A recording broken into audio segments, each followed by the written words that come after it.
Today, the state withdrew its request for surgery on a 13-year-old cancer patient. KGW investigative reporter Kyle Aboshi has been following this case for us, and he joins us live in the newsroom.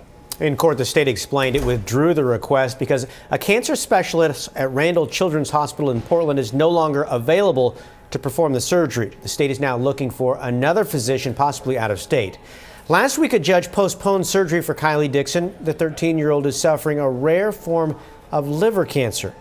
Kylie's been in state foster care since June when her mother failed to follow a court order to bring her daughter for prescribed medical treatment. Christina Dixon believes alternative treatment, including CBD oil, should be used to treat her daughter's cancer. A recent exam showed Kylie's condition has not changed. Her tumor is not shrinking, according to a state attorney who warned without surgery, Kylie will get sick and eventually die. Kylie told the judge she doesn't want surgery. Kylie's mom is pushing for a neutral third party to intervene. She wants a cancer specialist from Florida to offer outside opinion.